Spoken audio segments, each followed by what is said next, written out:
Kaya itu tak salah. Yang salah adalah tujuan untuk kaya. Kau kena pastikan duit yang kau dapat ni kosong sebelum kau mati. Mesti habiskan. Jadi kita sampaikan, bukan tujuan untuk dia. Tujuan dia untuk kita, dia lebih baik.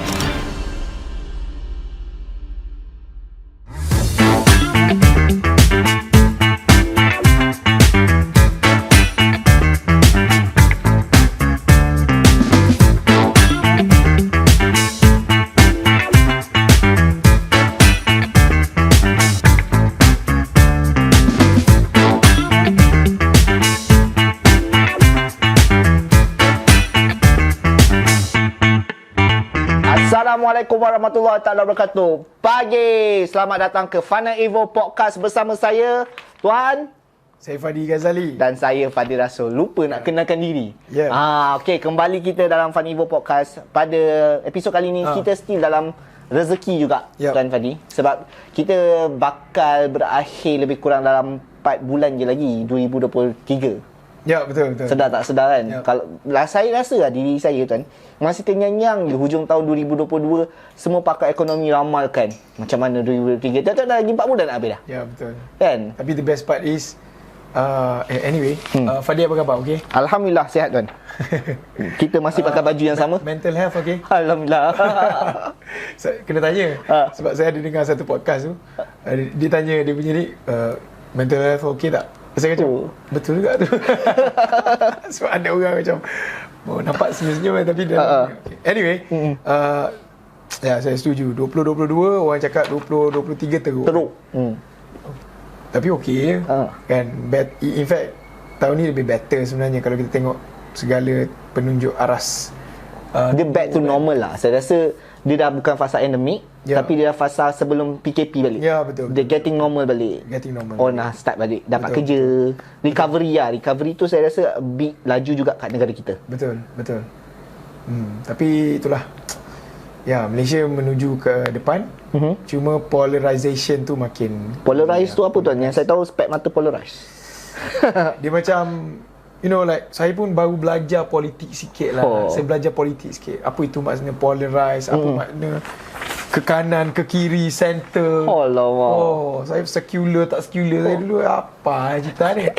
Dia polarize tu maksudnya saya kalau salah saya tak tahu. Macam mana itu je lah paling tidak pun ni. Tak, tegur di ruangan komen. Kita betulkan nanti insyaAllah. Dia terlalu polarize tu maksudnya ekstrim. Okay. Kita punya keadaan tu too extreme, like yang ni nak perubahan untuk ekonomi perang, yang ni too extreme in term of kaum, agama. Dia it's too polarized lah.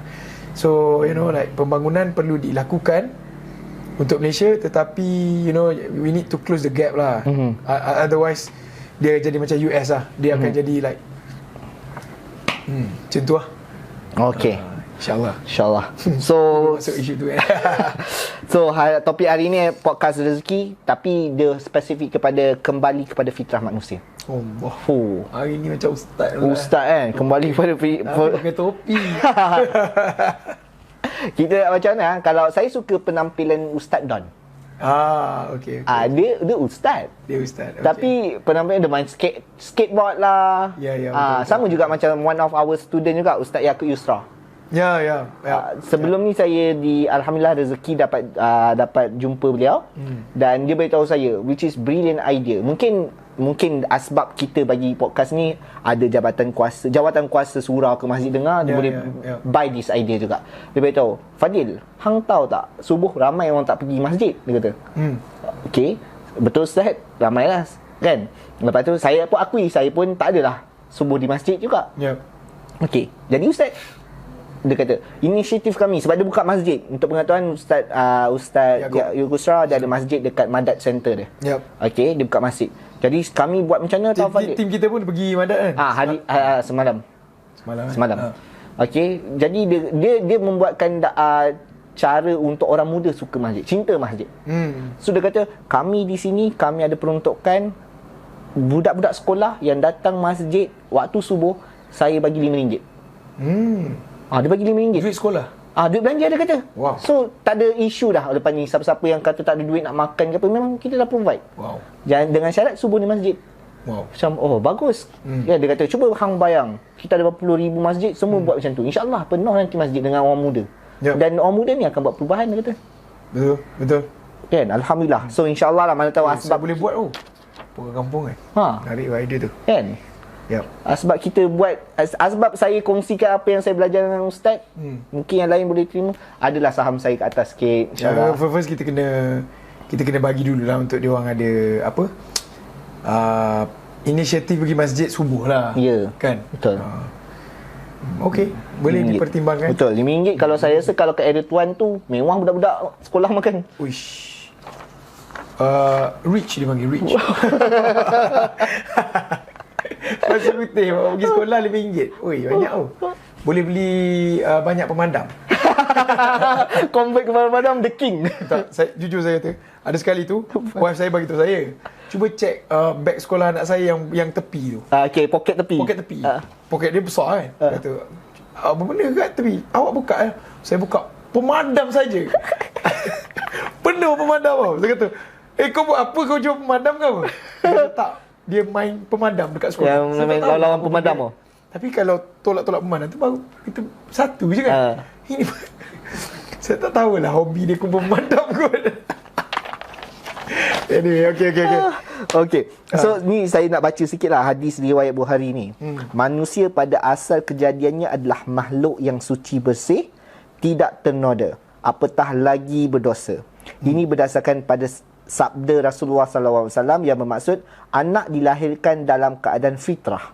Maka ibu bapanya lah yang menjadikannya sama ada Yahudi, Majusi atau Nasrani. Hadis riwayat Bukhari. Jadi kenapa semua usahawan lah tuan, terutamanya semua usahawan lah, fokus kita usahawan, dan juga kalau bukan usahawan pun dia ada mindset usahawan, berlumba-lumba mencari kekayaan dan harta lah. Tu topik asasnya yang besar. Kalau kita tengok semua orang, even Menteri Ekonomi pun beritahu nak dasar ekonomi yang begini, which is bagus lah untuk lift up our kehidupan. Kan? Jadi soalannya, ada setengah orang tuan, khusus saya tak tahu, saya pengundi Dun Damansara. Kami urban. Okey. Kalau tuan yang saya tahu Pasir Putih lah. Limbungan. Rural area ke macam mana tuan tu? Rural area Boleh lah. Tak kampung sangat. So ada internet. Ada. Okey. Sekarang internet menjadi ni tuan. Kalau tak kena Starlink tu berat, teruk sangat lah tu. Siapa beli tak Starlink kan? Nak sampai Starlink pun masuk hutan, naik boat. Itulah. Okey. So, kalau kita tanyalah, ada setengah orang dia tak nak jadi kaya sangat. Sebab dia punya pemahaman, dia kata, buat apa jadi kaya? Nanti kena hisap banyak dekat mahsyar, lambat masuk syurga. Pendapat Tuan Fahdi lah kepada usahawan ataupun individu yang berpendirian, aku tak nak kaya sangat lah. Buat apa nanti dia kata, kaya ni dekat dengan banyak dosa nanti. Apa pendapat Tuan? Kalau kita dekat dunia ni, kita billionaire, kaya gila punya lah, kan? Pada masa sama, kita masuk syurga. Okey tak? Okey ya? Okey ya. Alhamdulillah. Jadi kaya tu tak salah. Yang salah? Yang salah adalah tujuan untuk kaya. Yang kaya tak salah, tapi tujuan nak kaya tu yang you know, like, everybody ada tujuan, niat kan. Niat tu yang akan buat kita, you know, ada cuba Fadil bagi contoh satu yang niat. Dua, contoh gini lah, pegang pisau, niat untuk masak, dapat pahala. Pegang pisau, niat dan membunuh orang, benda yang sama kan. Jadi berniaga pun sama. So kita, apa niat kita berniaga? Kalau kita niat berniaga untuk mengumpul harta, tu kena hisap ya. Tapi saya suka guna konsep Haji Ali, CEO Alisan, bos Alisan, founder Alisan. Hari tu kan kita pergi jumpa dia kan. Saya tanyalah Haji Ali satu soalan lah saya tanya Haji Ali sebelum balik lah masa tu kan. Fadil, kalau yang Fadil ingat, sebelum kita balik tu, saya tanya Haji, apa Haji nampak dengan Alisan? Kemana hala tuju Alisan? Masa tu ada kertas depan Haji Ali. Haji Ali kata, main kertas, ambil. Alisan ni jadi dua benda je. Dua benda yang akan jadi. Nombor satu, pergi IPO. Pergi IPO, maksudnya di listing di Bursa Malaysia. Atau jual. Maksudnya jual secara keseluruhan atau depends kan. Jual, tapi the key adalah jual. Okay. Sebab ujung, of course, Haji Ali bagi tahu bisnes kita ni adalah alat saja. Jadi jangan duk fikir alat ni selama-lama. Ini alat je dekat dunia ni. Jadi sama ada IPO atau jual. Settle lah kau, habis dah kau dekat bisnes ni. Katakanlah kau dapat duit 500 juta.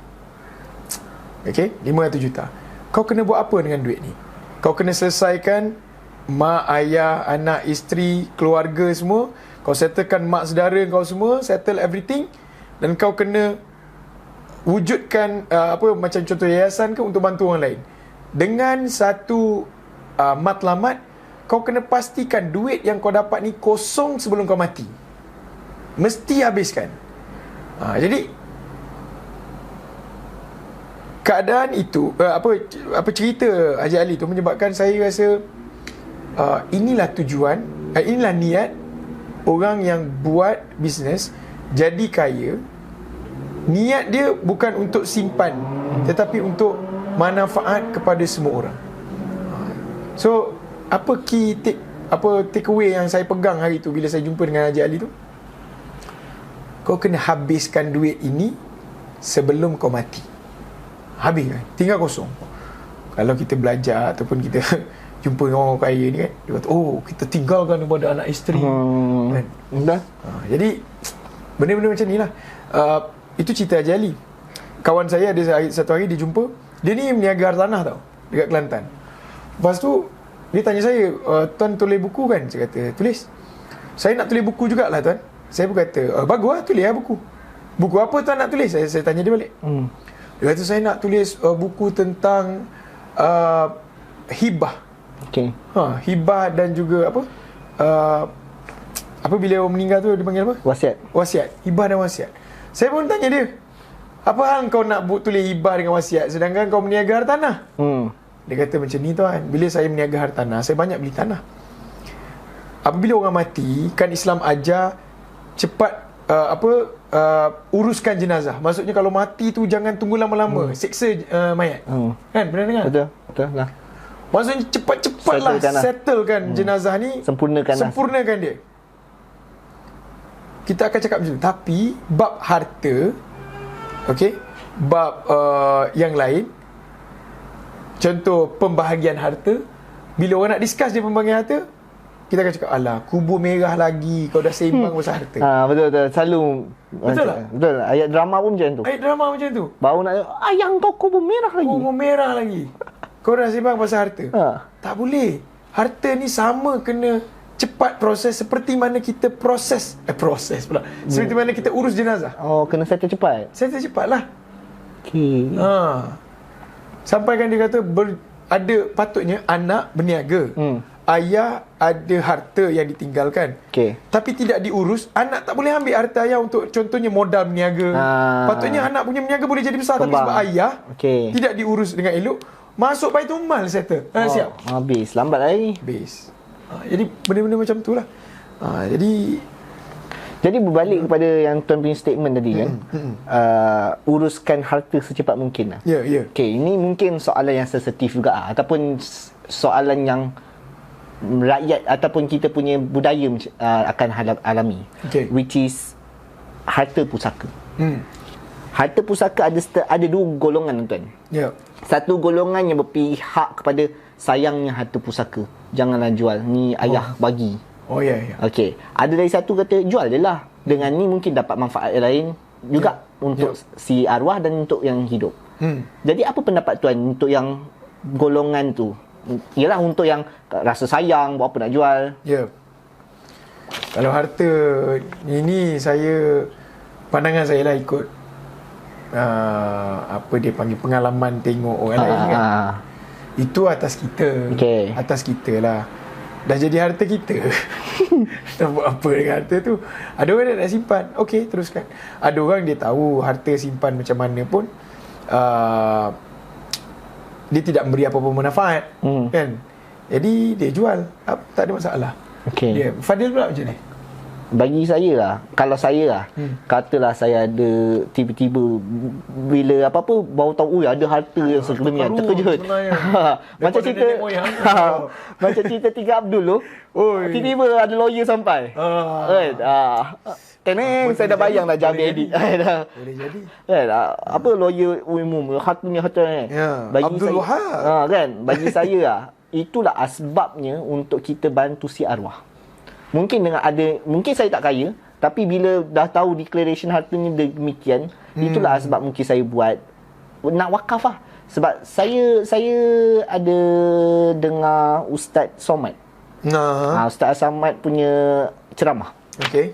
Dia beritahu selalu orang berfikiran tak payah kaya, biasa-biasa aja, dia cakap. Lepas tu buat apa rumah banyak, mati nanti tak boleh bawa. Dia kata itu bahasa yang selalu orang sebut kan. Kau nak kaya-kaya, kereta banyak, rumah banyak, buat apa? Tapi Abdul Somad punya speech tu, dia punya teguran tu, which is betul lah apa dia cakap. Dia kata Islam tak pernah cakap macam tu. Islam kata buat betul-betul, kayalah.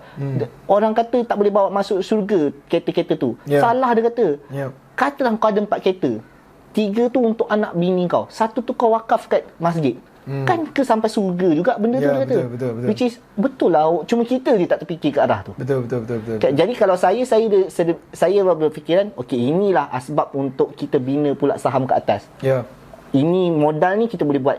Kita boleh beranak. Ada senang macam ni tuan. Bila dapat first million tu senang dah nak dapat second 3 million.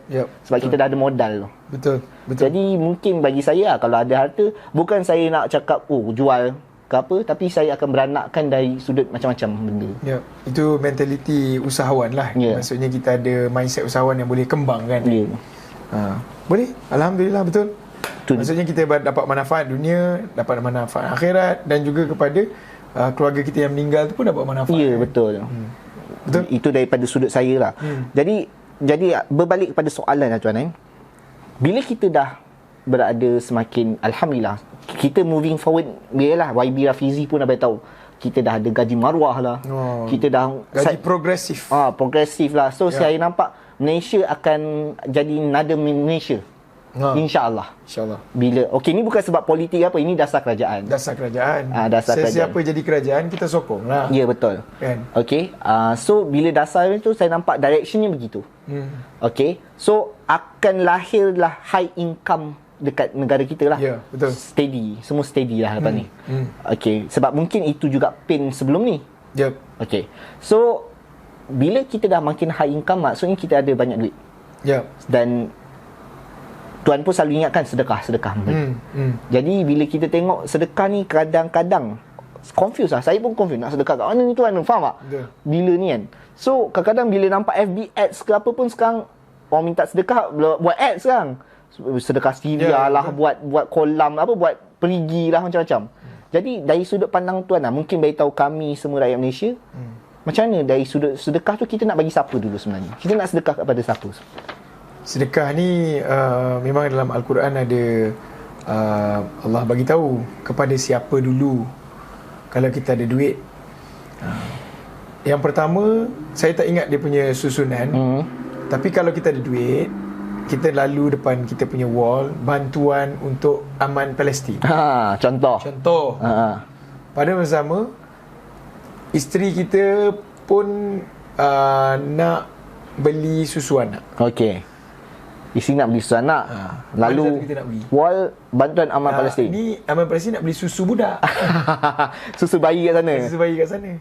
Bantulah anak-anak di sana. Video pula sedih dan tidak ada susu. Sedih videonya.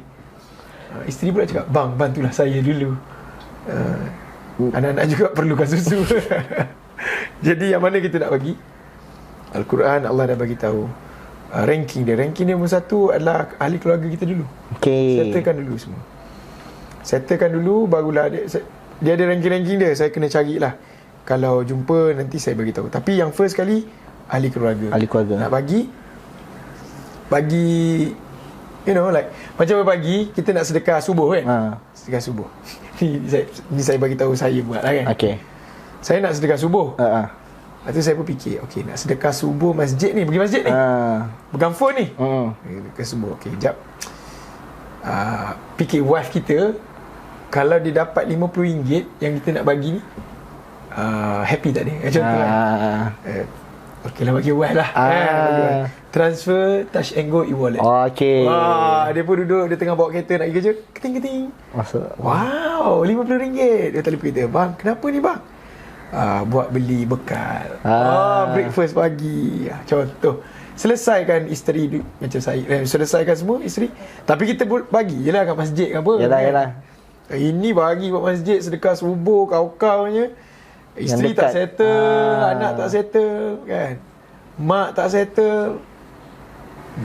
So, bina rumah untuk anak yatim. Memang ada dalam Al-Quran, anak yatim ni nombor, saya tak ingat nombor 2 ke nombor 3, saya tak ingat. Rumah mak macam mana? Gitulah. Rumah mak dulu. Macam mana? Rumah mak dulu. Mak settle dah. Rumah mak macam istana lah. Okey lah. Bawalah ke anak yatim dan seterusnya. Macam tu lah. Allah, cantiknya susunan tu Apa-apa susunan. kita... Nanti saya cuba usahakan cari. Ada. Saya tak ingat ayat Al-Quran surah yang mana. Okay, jadi kalau kita nak bersedekah lepas ni, kita dahulukan family kita lah. Sedekah kat family. Berbalik kepada kita punya topik tu. Rezeki ni kita tengok daripada banyak faktor lah. Ada yang orang dapat rezekinya banyak, mewah, tapi tak berkat. Kita tak tahu sumber ni mana ke apa kan. Dan even kita ada, sepanjang saya dan Funny Evo lah, yang saya tahu lah ada certain student kita, ada 2 dah. Dulu yang tuan yang buat insurans Great Eastern tu, presiden kita buat Great Eastern tu. Okay. Dia daripada konvensional, dia berubah untuk takaful. Dia tinggalkan semua. Yep. Zero balik, dia kata. Dia tak ada income, dia start balik zero. Dan yang recently adalah jiran saya, Puan Aisyah tu. Dia beritahu, sebelum ni sebelum ni konvensional ke apa, dia hentam je. Sekarang dia fokus kepada takaful. Dia start zero balik lah maksudnya. Bila dia start zero balik? Yang tu saya tak pasti. Okay, tapi dia ada kesedaran tu, alhamdulillah. Jadi dia rezeki banyak tapi tak berkat, rezeki sedikit tapi berkat. So macam ni kita nak memahamkan konsep.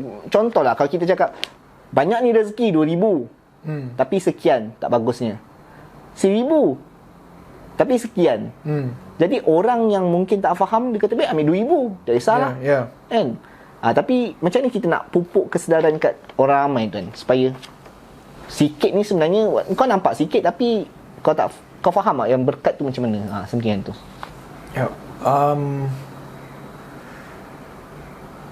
Macam mana saya nak cakap? Dia macam ni. Where your focus goes, energy flows. Okay. Kat mana kita fokus tu, energi kita akan berkembang kat situ. Kalau kita letak banyak, maka kita letak dekat banyaknya duit.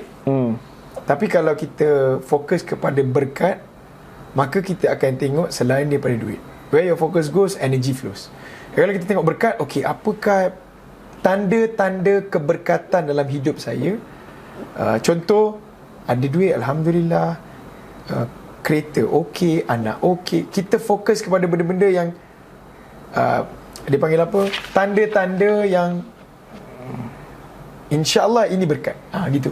Sebab manusia ni, bila dia fokus kan, dia fokus kepada benda yang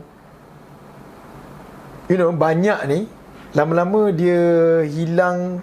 Dia tidak akan fokus kepada benda-benda yang selain daripada banyak tu.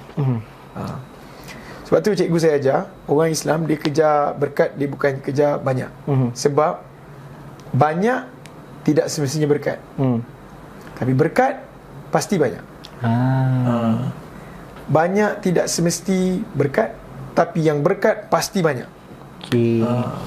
Jadi where your focus goes, energy flows. Fokus kepada benda ataupun tanda-tanda yang memberi kita rasa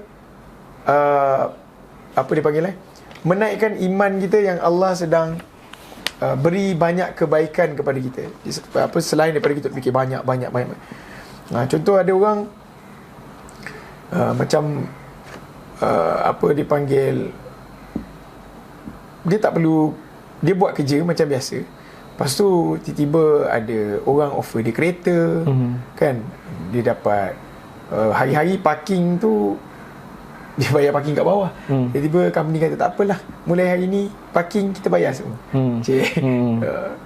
So benda-benda yang unsankerable. Unsankerable. Unsankerable. Sebab tu apabila kita dalam satu ayat Al-Quran, ayat 1000 dinar ni, Allah kata apa? Surah At-Talaq ayat 2 dan 3 kan. Allah kata siapa yang bertakwa kepada aku, takwa ni takut. Maksud takwa ni takut. Siapa yang bertakwa kepada aku. Okey?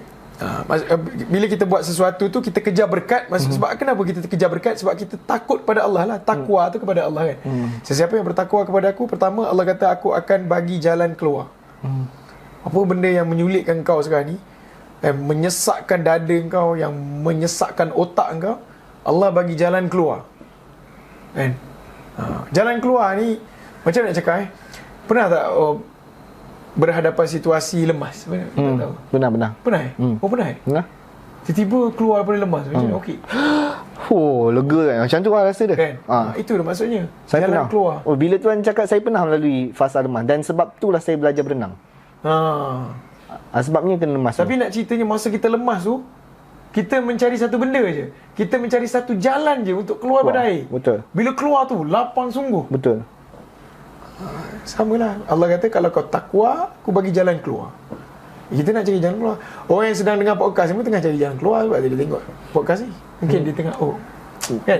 Orang datang kelas, orang tengok video, terutama usahawan, dia tengah cari jalan, dia nak keluar ni, macam mana ni kan, tak jumpa jalan. Allah kata apa? Takwa, takut pada Allah, jalan keluar. Nombor 2, rezeki yang tidak disangka-sangka. Umpama duduk kat rumah, relax-relax, postman datang, Assalamualaikum, bagi kedabak punya besar, tulis kat atas kotak tu hadiah tau.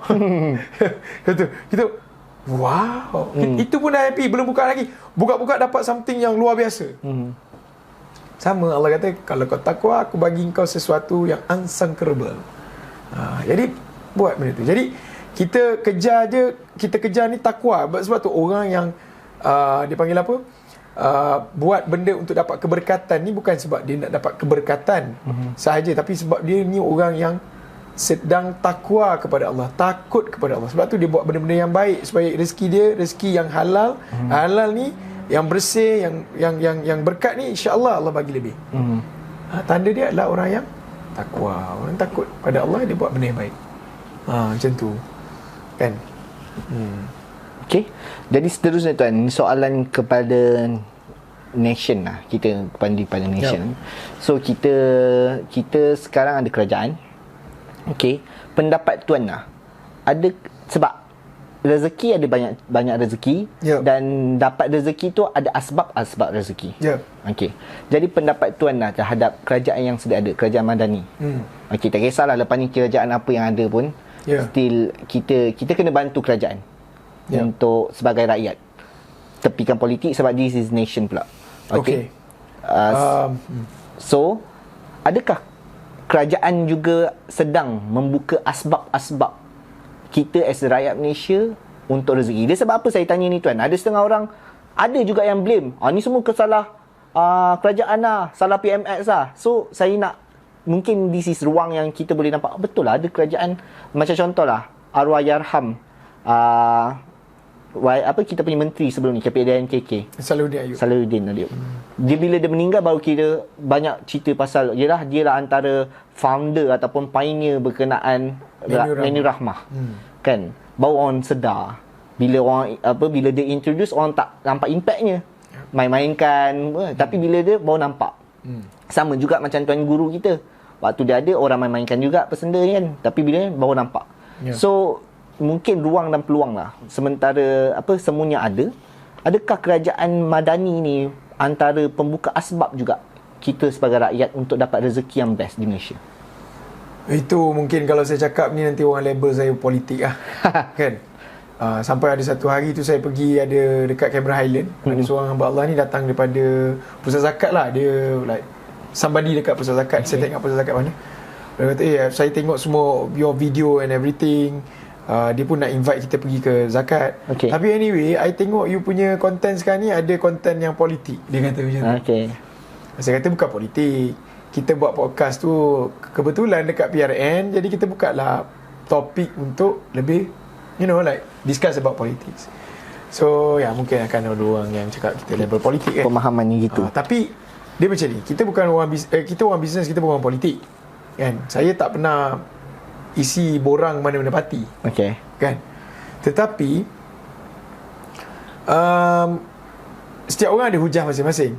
Alright, tetapi saya berpegang apabila orang itu sudah di-elect, dipilih oleh rakyat, dan kita ada kaedah iaitu 5 tahun sekali, dan mereka sudah pun settle battle tersebut dan mereka di-award dengan jawatan-jawatan, asalkan mereka buat kerja dengan baik, kita support.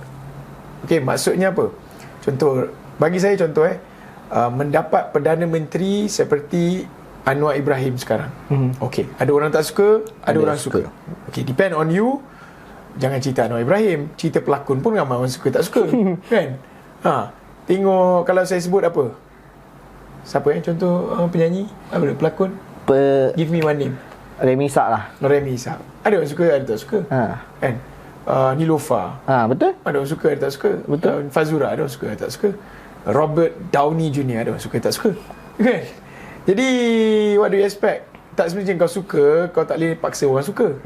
Kan? Dan tak semestinya kau tak suka, tak bolehlah paksa orang sama-sama dengan kau tak suka. Kan? Tetapi sekarang ni Allah bagi kita rezeki seorang pemimpin namanya Anwar Ibrahim pada ketika ini. Jadi dia sedang memimpin negara, dan kalau kita tengok so far apa yang dia sedang lakukan, I don't know dari sudut dia punya propaganda team, propaganda set up ke he's being very hardworking kesana kemari kan, dengan umur dia pun 76 Ya, betul. 76. I think so far saya tak tahu, tapi saya rasa dia adalah Perdana Menteri yang cergas. Betul. Fit lah, nampak fit lah. Nampak fit dan cergas kesana kemari kan. Dan saya pun rasa kalau aku buat macam tu, jam kepala otak. Kan?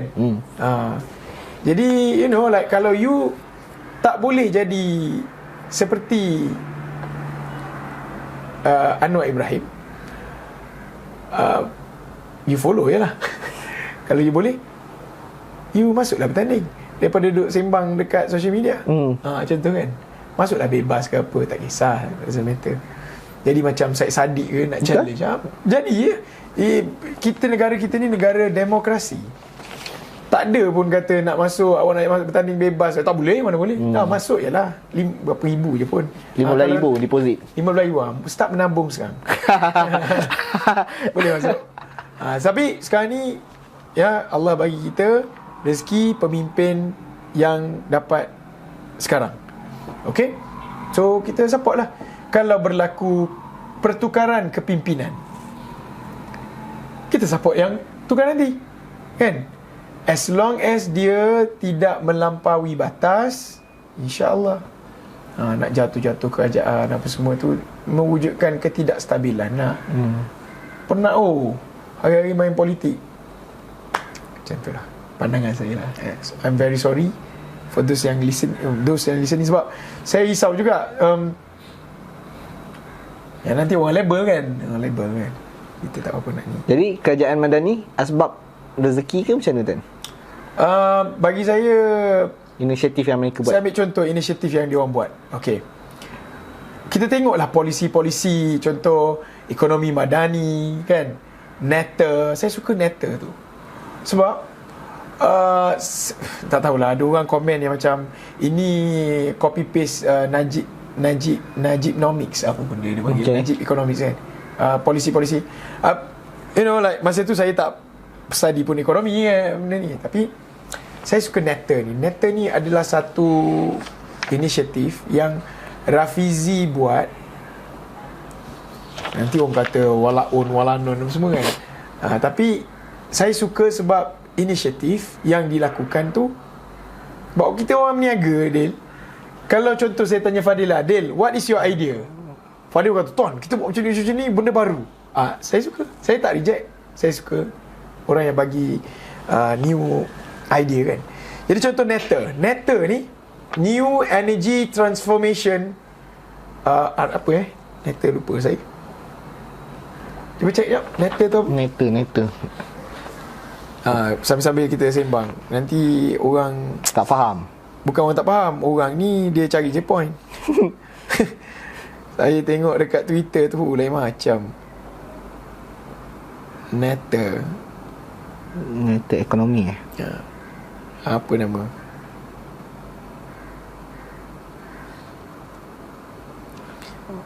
Mini. Hope to attract 1.85 trillion. Rafizi launches energy initiatives. Hope to attract 1.85 trillion in investment. National Energy Transition Roadmap. Yes. Roadmap lah. National Energy Transition Roadmap, NETA. So, ya, saya setuju dengan apa yang YB Rafizi buat. Iaitu semua investment sekarang ni mereka nak invest, bukan tak ada duit. Dalam dunia ni banyak duit. Kan? Dia nak letak duit dekat mana? Jadi apabila kita ada inisiatif macam ni, maka dia akan menarik pelaburan orang lain. Ada macam mudahlah bahasa, payahlah cerita neta ni.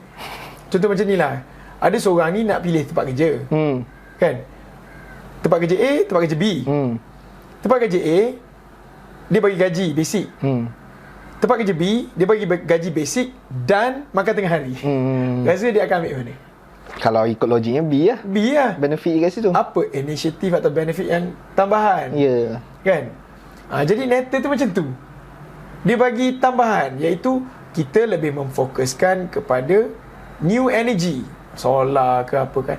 Dan ini berkait rapat dengan kemahuan pasaran dunia yang bila nak invest dia akan tengok polisi ni berat alik mana. Faham tak? Dan majoriti orang investor ni dia akan berat kepada alam sekitar. Kau ada tak inisiatif untuk alam sekitar?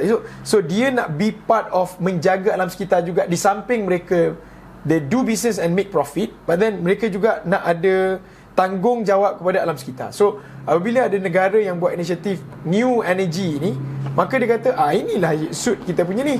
So investment yang bagus, berdaya saing akan datang ke Malaysia. So apa berlaku? Apa berlaku kalau investment yang bernilai tinggi ni masuk? Sebab ekonomi madani bagi tahu dia nak naikkan, yalah, like investment bernilai tinggi. Pada sama dia nak push apa dia panggil gaji bermaruah. Gaji bermaruah. Bukan gaji bermaruah. Alamak, saya lupa. Gaji tadi saya ada sebut. Ada some gaji lah, gaji yang RM1,500 tu ke? Ya. Gaji basic tu.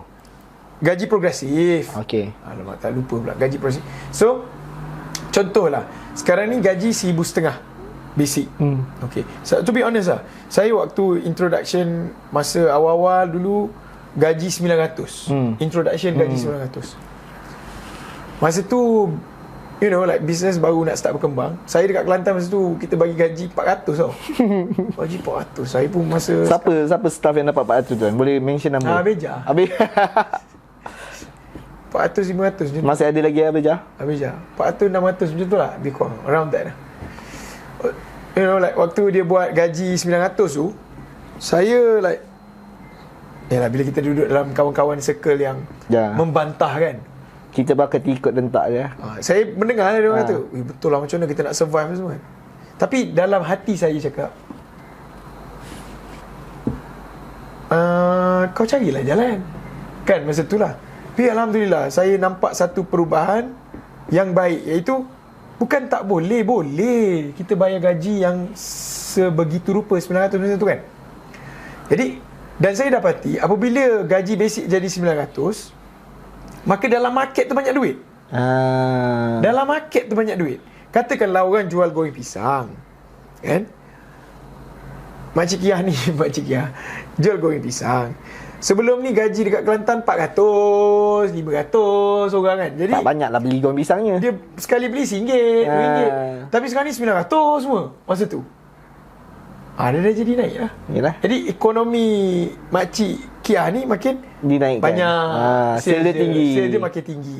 Bila naik lagi gaji 1,200, 1,500, lagi banyak duit dalam market. Jadi bisnes akan cepat berkembang. Bisnes yang lain, impak dia kepada bisnes kecil ni. Bayangkan bila dasar gaji progresif ni diwar-warkan, katakanlah gaji basic minimum 2,000, kan? Kalau lepas ni 2,000. Lepas SPM dapat 2,000. Lepas SPM dapat 2,000. Saya dulu lepas SPM dapat 700 tu tuan. 700. Kerja kat mana tu? Waktu tu saya first, saya first dulu, saya background miskin bandar lah, senang cerita. Saya background miskin bandar. So habis PMR tu, kan dah PMR bulan 9-10 macam tu. So habis PMR kita dah tak ada syllabus, dah kira consider datang sekolah pun main-main. Saya sekolah nak cari awet. Kan. So saya ambil tindakan which is saya nak kerja. Okay. So that time saya pergi McDonald. Di-reject, tak dapat. Oh, sebab? Saya ingat McDonald time tu offer gaji sejam, dia main jam kan. Sejam RM3, RM4. Tahu ada tak panggil. Tak dapat. Lepas tu saya fikir dekat area rumah saya teruk sangat tu. Terus McDonald tu kan. Okay. Saya pergi Starbucks. Okay, waktu tu Starbucks antara kalau retail chain dia paling tinggi. Dia offer lebih RM1 tak salah saya. Pun tak dapat. Lepas tu saya pergi pergi Steakhouse kat area rumah. Saya tak tahu kenapa that time saya memandang F&B je. That's why kalau ada student F&B tu saya tahu macam nak ni, saya pernah ada kat dalam tu. So bila saya stay out dapat sejap, tapi paling murah lah McDonald, dia paling murah RM3. Saya fikir tak apalah, janji saya dapat buat kumpul duit nak beli handphone je that time. Handphone sabun. Nokia sabun 6600 tak saya. Yep. Harga 800. So saya kerja lah, OT nya dapat ngam-ngam tu dapat handphone tu. So bila dapat duit tu, itulah duitnya. Disebabkan dulu saya tak tahu waktu saya PMR 2000 berapa lah, 2005 saya PMR. 2005 tak tahu waktu tu dasar kerajaan berapa basic gaji kan. Saya kerja dapat handphone. So dapatlah sebiji handphone. Waktu form 4 saya alhamdulillah antara top handphone lah. Saya anggap tu self reward saya lah. Lepas tu saya jenis yang saya rasa lah, saya bermula kerja daripada umur 15 tuan. 16 saya kerja juga. Umur 16 habis cuti sekolah tu saya kerja. Sebab saya kerja tu adalah untuk tampung duit tuition saya. Saya kerja Nandos. That time company besar dah start pandang saya. Saya kerja Nandos. Ada track record lah. Ada record. So Nandos. Tapi itu pun dah jadikan rezeki kat kita kan. Rezeki follow up namanya. Saya isi form, lepas tu saya hantar. Seminggu tak ada call. Macam tak dapat juga ni, macam kes MACD. Tapi saya cuba cara follow up.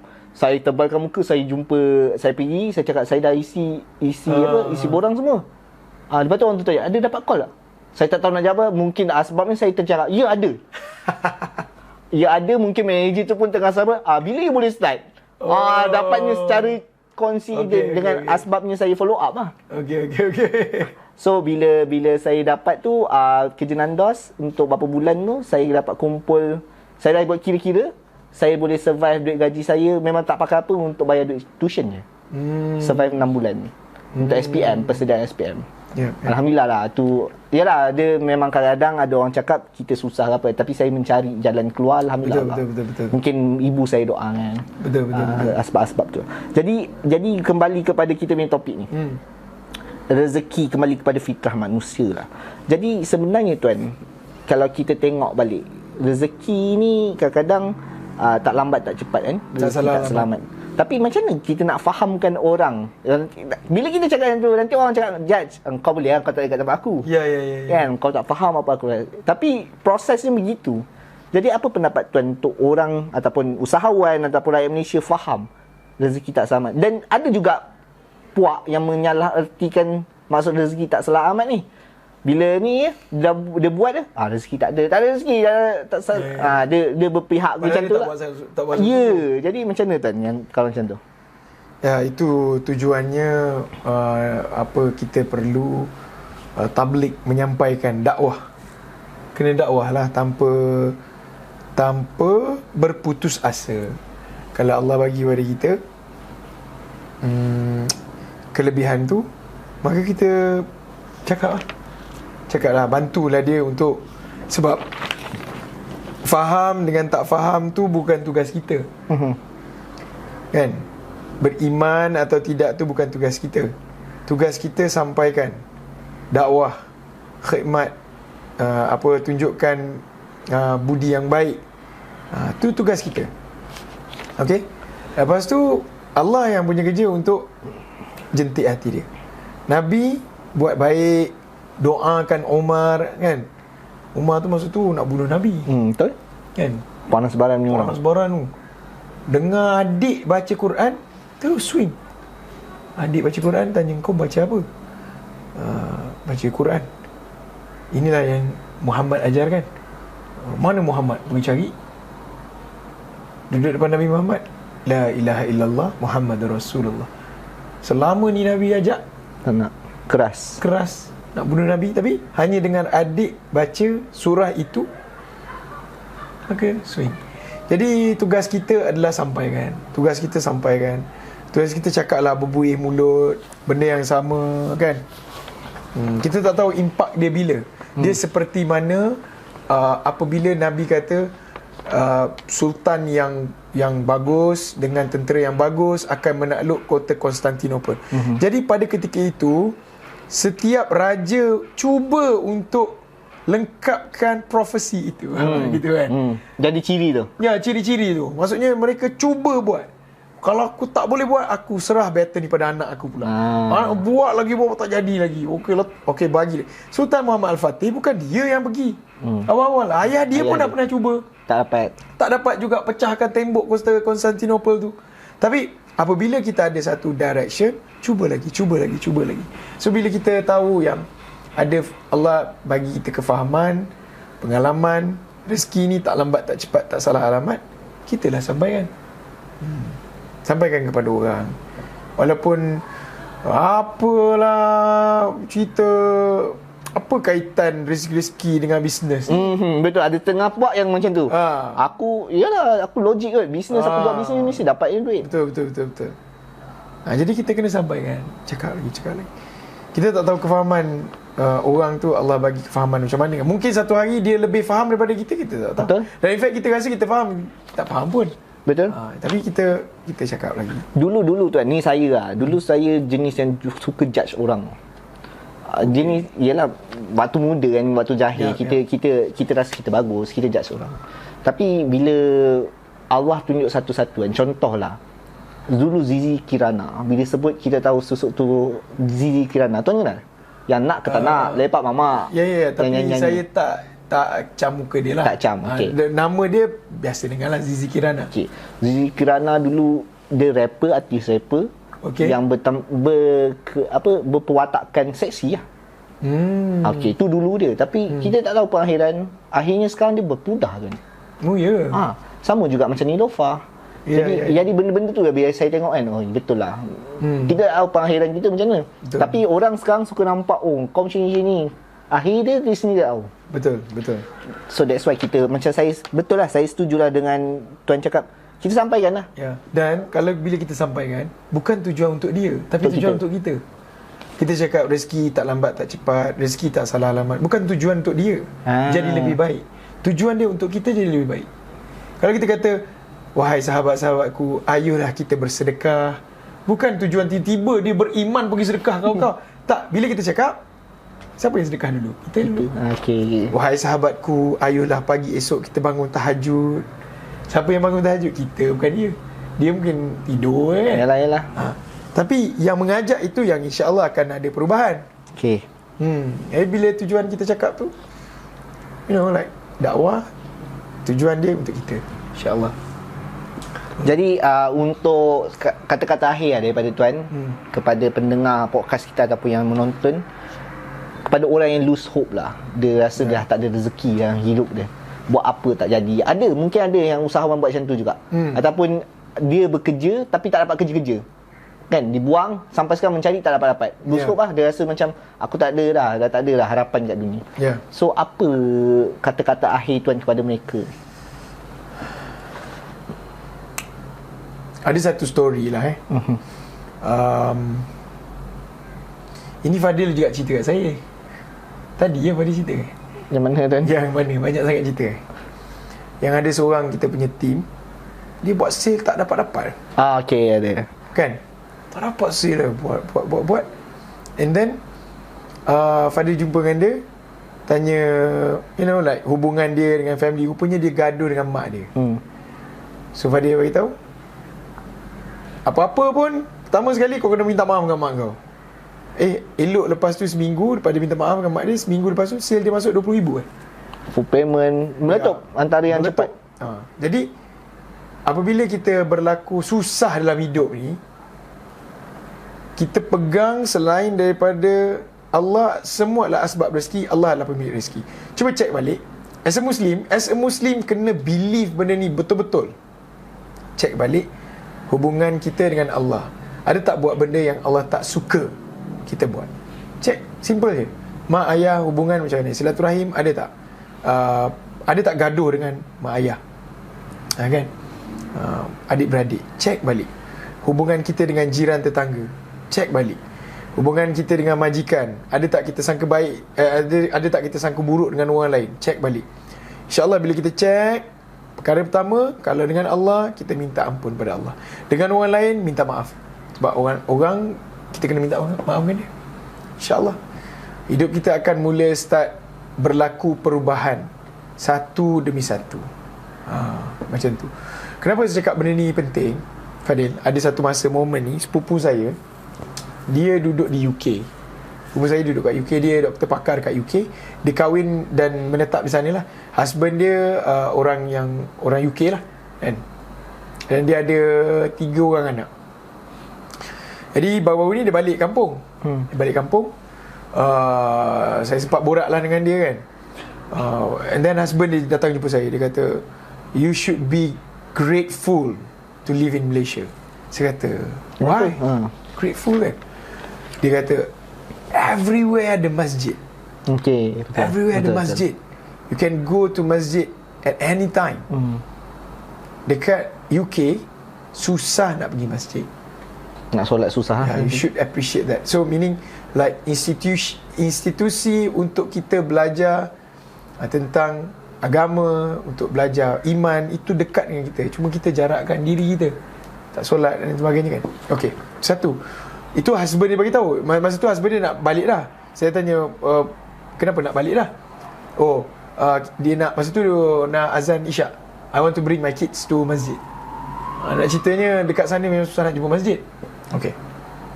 And then masa tu wife dia, which is pupu saya lah, tak gerak lagi. Dia duduk dengan mak dia masa tu. And then anak saya lah, masa tu saya pun nak pergi masjid juga, nak pergi solat Isyak. Tapi waktu saya suruh anak saya Wafi tu pergi ambil air semayang, kita nak pergi masjid dah ni, Isyak. Lepas tu Wafi datang ke saya, dia kata, papa, itu orang putih. Dia cakap orang putih, kan? Speaking kan, London pula tu, kan. Papa, saya nak pergilah dekat orang putih, nak pergi UK. Okay, Wafi UK. Saya pun cakap lah dekat sepupu saya ni, Wafi kata nak pergi UK.